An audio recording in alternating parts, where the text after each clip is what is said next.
Not too long ago, about 2 months ago, the legendary French actor Alain Delon died after a long life on the screen, where he played in movies such as John Flick and Les Samurai. He was especially known for his broad relationship with Jean-Pierre Melville, who used Alain Delon as the main character in a couple of his movies.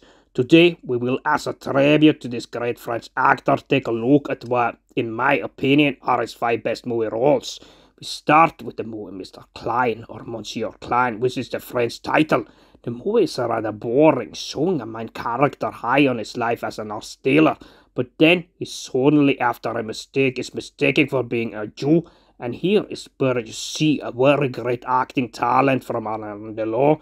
That is very good when he raises his voice and gets angry. You see how Alain Delon deals with anger in the character. The only feature that saves this movie from being more boring than it is his main role as Mr. Klein in a movie which perhaps tries to put on a deeper meaning, but loses us at the entertainment in the process.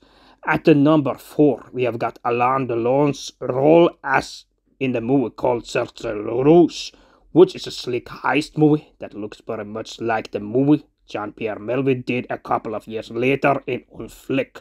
Once again, you see him in the lead role, this time with a mustache, how he quite elegantly manages to be this gangster that gets help to get away from prison and is offered the opportunity to be in a heist. You also see how he handles those that try to fool him in a quite brutal way, gunning them down in the middle of the woods. Although he has had better performances, this is also one of his strongest roles. At first spot, we got the role he did as Gooch in the movie called Red Son, where he starred alongside Charles Bronson in a high-octane action-filled western movie called Red Son. I would say that although Charles Bronson is pretty good, as well as Toshiro Mifune, Gooch does not hold back and is a very good villain in the story, just occupied with his own interest. The way he conducts himself and manages to be the bad guy is a highly interesting performance by Alain Delon, and in the Red Zone, you see a prime act from Alain Delon that took him to new heights.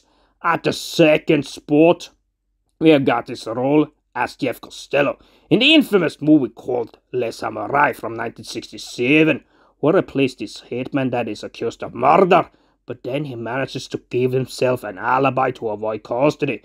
Here in this role, the way he conducts himself in this cape with gloves and shirts, he looks like the quintessential hitman, and unlike the movie released last year called The Killer, which could not portray the life of a hitman properly, this movie manages to do that in a terrific way.